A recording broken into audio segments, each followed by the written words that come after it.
नाज़रीन, जब आलमी मंजरनामा तेजी से बदल रहा हो, जब मशरिकी वस्ता आग के लपेट में हो, जब ताकतवर ममालिक एक दूसरे को ललकार रहे हो, तो एक सवाल पूरी दुनिया में गूंजता है, अगर ईरान के बाद अगला हदफ पाकिस्तान हुआ तो क्या होगा। ये वो सवाल है जो आलमी नशरियाती इदारे अल जजीरा ने पाकिस्तान के अस्करी तर्जुमान से पूछा, और जवाब दिया पाकिस्तान के DGISPR ने। एक ऐसा जवाब जिसने ना सिर्फ सोशल मीडिया बल्कि आलमी सफारती हलकों में भी हलचल मचा दी। वो सवाल जिसने दुश्मनों के रोंगटे खड़े किए। नाजरीन, वो सवाल था, अगर ईरान के बाद अगला हदफ पाकिस्तान हुआ तो आप क्या समझते हैं। DGISPR का जवाब इंतहाई प्रोफेशनल और गैर मामूली था। पाकिस्तान के अस्करी इदारों में इस बात की कोई परेशानी नहीं कि अगला हदफ पाकिस्तान होगा या नहीं, क्योंकि पाकिस्तान और दीगर ममालिक में फ़र्क है। हम एक तस्लीम शुद्दा एटमी ताकत हैं। दुनिया को कभी तजर्बा नहीं हुआ कि वो किसी एटमी ताकत को आजमाएं।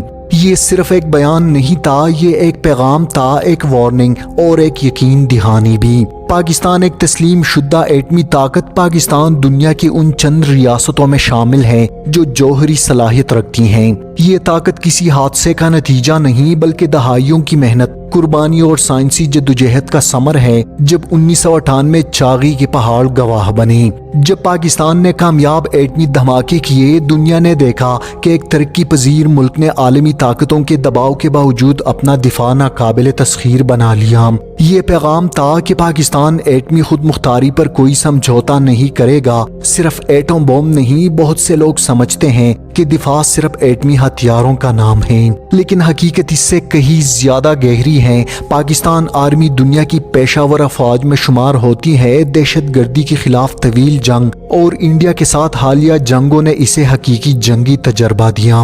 पाकिस्तान एयर फोर्स ने जदीद टेक्नोलॉजी JF-17 थंडर जैसे तैयारों और जदीद रडार सिस्टम्स के जरिए अपनी बर्तरी साबित की है। पाक बहरिया बहर हिंद में स्ट्रेटेजिक तवाज़ुन कायम रखने में अहम किरदार अदा करती हैं। ये सिर्फ हथियार नहीं, ये नज़म, तरबियत और हिकमती अमली का मजमुआ है। नाज़रीन, पाकिस्तान की पॉलिसी वाज़ेह है, हम जंग नहीं चाहते लेकिन कमजोरी भी नहीं दिखाएंगे, और यही तवाज़ुन पाकिस्तान को मुनफरिद बनाता है। इसके अलावा एटमी हथियार रखने का मकसद जंग करना नहीं बल्कि जंग को रोकना है। अपने बयान में DGISPR ने बिल्कुल वाज़ेह किया कि एटमी ताकत से टकराना बहुत बड़ी हमाकत और नाकाबिल तस्वुर अमल होगा। ये बयान जज्बाती नहीं था, ये एक स्ट्रेटेजिक हकीकत थी, और दुनिया की तारीख गवाह है कि दो एटमी ताकतों के दरमियान बराह रास्त जंग से सब गुरेज करते हैं, क्योंकि अंजाम नाकाबिल तस्वुर होता है। पाकिस्तान की असल ताकत सिर्फ इसकी फौज नहीं बल्कि इसके 24 करोड़ अवाम हैं। दहशत गर्दी हो, मुआशी बहरान हो, सैलाब हो या आलमी दबाव, पाकिस्तानी कौम ने हर आजमाइश में सब्र और हौसले का मुजाहिरा किया। ये कौम खौफ से नहीं डरती, ये कौम मुतहिद हो तो नाकाबिल शिकस्त बन जाती है।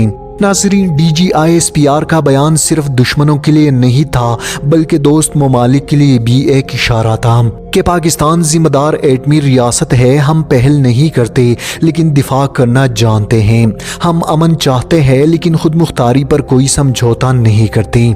आज की जंग सिर्फ सरहदों पर नहीं लड़ी जाती, ये सोशल मीडिया और आलमी मीडिया पर भी लड़ी जाती हैं। अगर आप अपनी कहानी खुद नहीं सुनाएंगे तो कोई और सुनाएगा।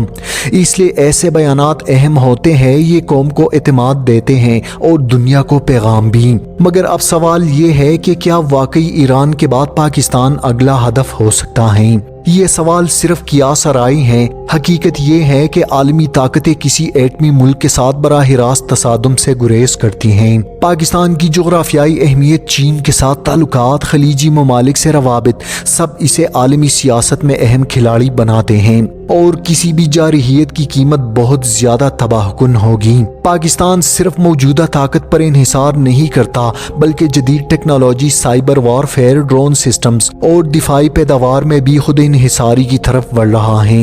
ये तवीलुल मुद्दती मंसूबा बंदी है, क्योंकि दिफा वक्ती रद्द अमल नहीं, मुस्तकिल हिकमती अमली होती है। اگر کبھی کسی نے یہ سوچا کہ پاکستان کمزور ہے تو وہ تاریخ نہیں جانتا۔ اگر کسی نے یہ سمجھا کہ پاکستان دباؤ میں جھک جائے گا تو وہ اس قوم کی عزم سے ناواقف ہیں۔ ہم نے قربانیاں دی، ہم نے مشکلات جھیلی، لیکن ہم نے کبھی اپنی خود مختاری پر سمجھوتا نہیں کیا۔